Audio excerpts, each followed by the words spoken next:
Adat rumahnya nih wajib dilumuri menggunakan kotoran kerbau biar dianggap sakral untuk mensucikan rumah di situ. Berarti wisatawan nggak aman dong?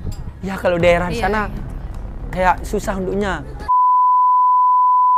Hai guys, oh my god, hari ini aku bakalan ke Lombok dan ini baru pertama kali ya aku ke Lombok. Jadi buat kalian yang penasaran sama tripnya, make sure to keep on watching karena pastinya seru banget. Karena udah lama aku nggak bikin travel vlog, selama ini kita bikin konten cerita di rumah. Jadi akhirnya finally aku bakalan keluar kota lagi dan bakalan pergi ke kota yang belum pernah aku tuju nih. Soalnya biasanya kalau aku pergi biasanya ke Bali kan. Nah kali ini kita ke Lombok dan juga Gili Trawangan. Ini aku udah selesai packing, aku bakalan ada di Lombok, Gili, terus Bali, totalnya pokoknya 8 hari. Dan pastinya aku bakalan datang ke tempat-tempat yang cantik-cantik, seru dan recommended banget. Jadi jangan lupa ikutin terus ya vlognya. Aku mau mandi dulu. Nah ini dia outfit hari ini, temanya adalah biru dan putih. Terus aku pakai tote bag. Ini jarang-jarang banget aku pakai tote bag, sumpah baru beli juga. Tapi kayaknya lebih bagus pakai tote bag kalau traveling, jadi bisa bawa barang yang banyak dan tasnya juga gede gitu. So excited. Nah ini muka aku lagi agak bengkak gitu karena aku kemarin banget abis treatment, jadi di laser dan juga agak di filler dikit bibirnya, makanya nggak bisa pakai apa-apa. So maaf ya kalau muka aku jadi kayak pucet atau kayak sembab gitu. Oke, ini kita langsung ke bandara karena udah hampir telat.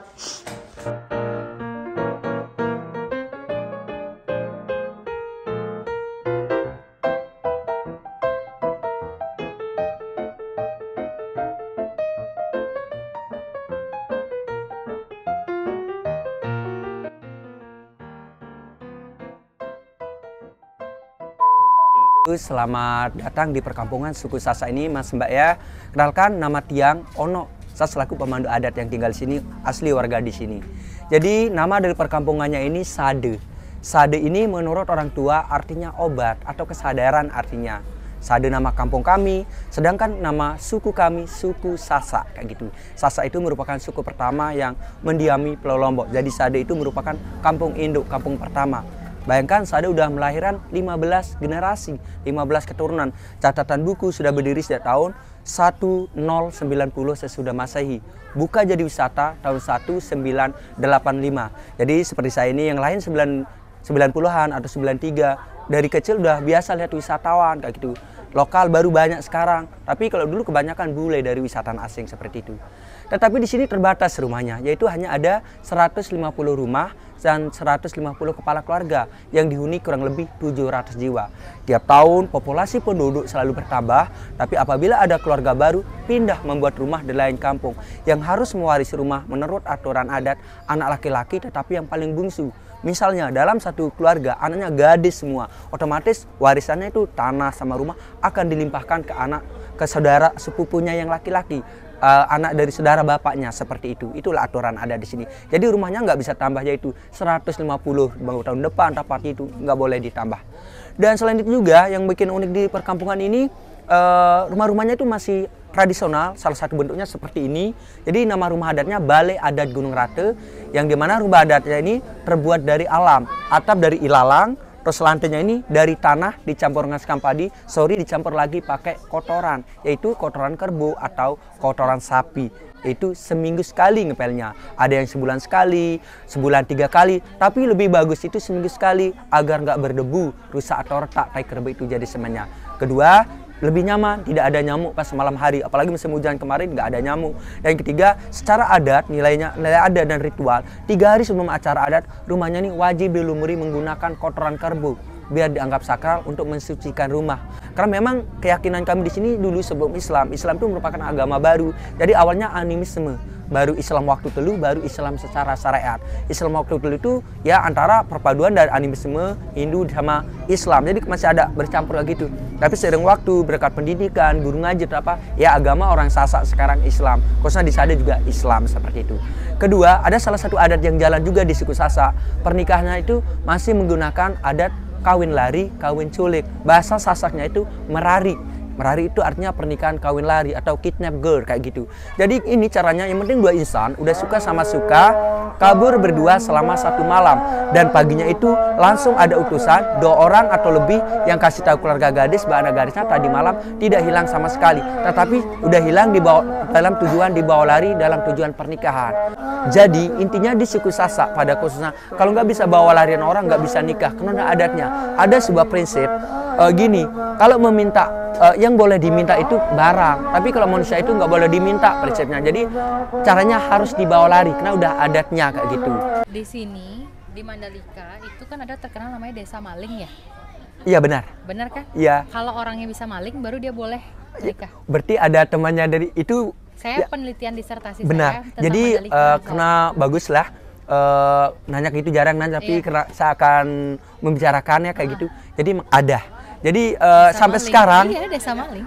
ya ada sebuah gini, jadi depret kebanggaannya dia. Iya. Kalau di daerah wisatanya enggak.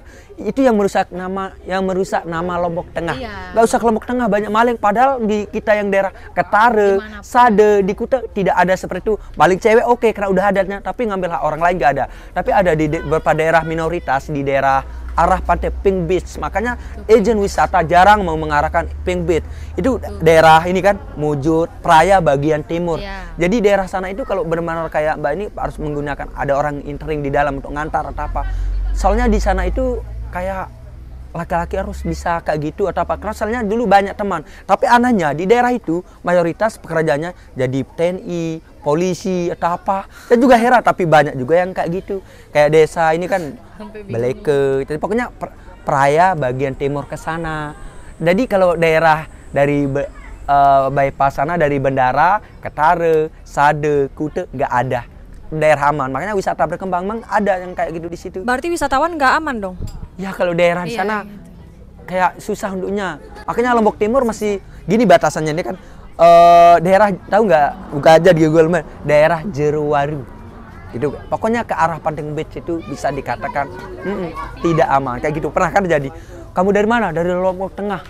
Ya kayak orang kita dulu di Mataram kayak diskriminasi, kayak mereka takut Benar, atau apa karena kita dari Lombok Tengah. Padahal itu yang sampai sekarang maka gitu Sampai kayak sekarang, Kak. Jadi kalau misalnya kita ke Mandalika, pasti bilangnya, wih pasti ada begal di situ ya. kayak gitu, benar. Jadi konsepnya kalau misalnya kita bilang banyak kita lebih dari tahu Lombok ya. Tengah atau bilang ada begal, pokoknya karena di sebelum adanya bypass Mandalika itu orang lewat dari Mandalika dibilang dari jam 7 pasti nanti ada begal. Gitu kan. Banyak yang kayak gitu Itu bilangin. isunya. Makanya orang-orang dulu kalau jadi kami generasi baru yang ini untuk mengeksplor pariwisata itu butuh perjuangan. Jadi orang-orang nongkrong pas kita bawa tamu, sekarang kan lagi tidak ada program. Memang saya di Sade, tapi kalau lagi ada program kayak tour juga. Jadi kita kalau lihat teman-teman ngumpul apa di daerah pada pantai apa, kita kalau ada rezeki apa pasti ngasih apa supaya dia tergugat hatinya untuk biar dia sadar wisata kayak gitu. Soalnya dengan kita sering ngasih atau apa untuk uang rokok atau apa, nanti oh itu Bruno enak ya, dia kerja jadi tour guide apa, ekonominya bagus, jadi dia akan bangkit lagi, jadi sadar wisata. Jadi perubahan pemikiran omsetnya biar lebih ini, biar lebih terbuka agar nggak dia hanya begal gitu aja. Benar sekali ya kayak Berarti gitu. di sini Sekarang kita udah berada di salah satu pohon terviral di Sade ini. Jadi ntar ya, arah tamu. Arah tamu lanjut mau arah. Jadi mainan anak-anak kayak gini, padahal udah kenal media atau apa, tapi beli senang kayak gini. Bagus sih. Iya, bener. Jadi pohon yang ini kan banyak orang foto di pohon ini, Iya. karena story-nya gini, pohon ini disebutkan pohon jodoh. Jadi dulu apabila seseorang sulit mendapatkan jodoh atau apa, jadi dia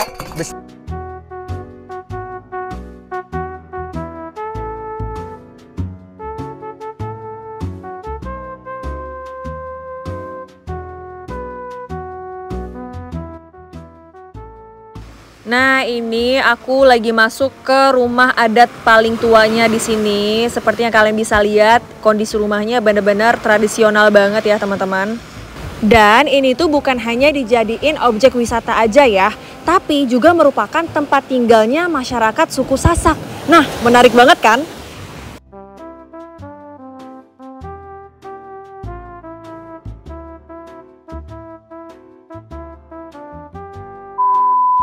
Jadi dimainkan 2 orang, aturan mainnya yang kalah yang lari atau jatuh. Bahkan yang pertandingan yang real atau apa, ada yang kepalanya sampai bocor, yang dari kelemahannya. Tapi yang ini tidak, yang real hanya simulasi aja untuk pertunjukan. Presean. Wih.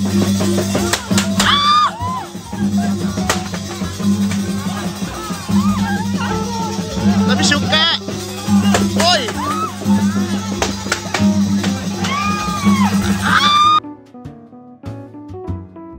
Nah, ini aku lagi cobain baju adat tradisional mereka. Lucu banget, jadi pakai outer gitu, terus pakai tenunnya. Abis itu aku diajarin menenun, guys. Ini pastinya pengerjaannya sangat-sangat susah ya, teman-teman. Bisa dilihat nih dari alat-alatnya juga.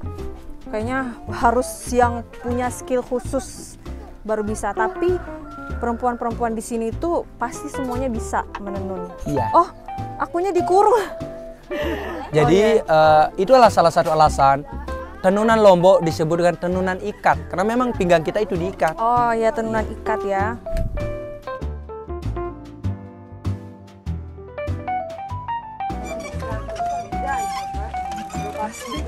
Kapas, jadi mereka buat benang itu secara manual. Putus bukan berarti rusak, bukan berarti rusak. Memang Putus berarti harus nyambung lagi. jadi yang gampang putus sama ujungnya. Tapi kalau udah masuk ke gulungan yang di dalam udah erat, itu nggak bisa putus, cuma yang di paling ininya paling rentan putus. Nah, selesai eksplor Desa Sade dan belajar banyak banget di sana. Kita lanjut ke Kuta Mandalika.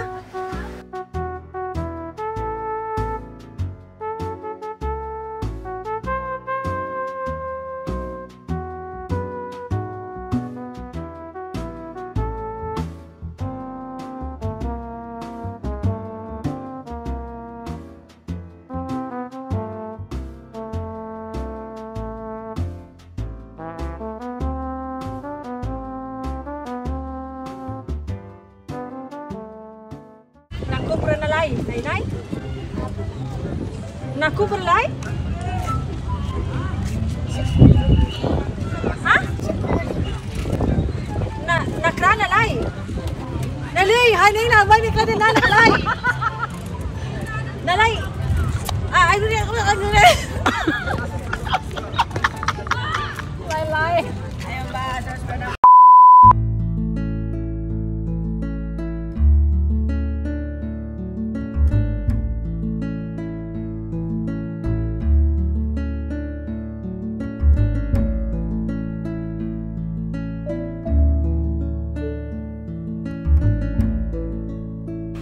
Oke teman-teman, setelah seharian eksplor Desa Sade, terus lanjut ke Mandalika, pastinya udah capek banget dan alhamdulillah sekarang nyampe di villa kita. Kita tuh nginep di deket Pantai Senggigi, jadi kalau misalnya pagi pastinya view-nya bakalan indah banget, cuman karena malam jadi nggak kelihatan ya teman-teman. Nah, saatnya aku istirahat dulu ya teman-teman. Makasih banyak udah nonton video ini sampai selesai, semoga bermanfaat dan sampai ketemu di vlog selanjutnya. Bye!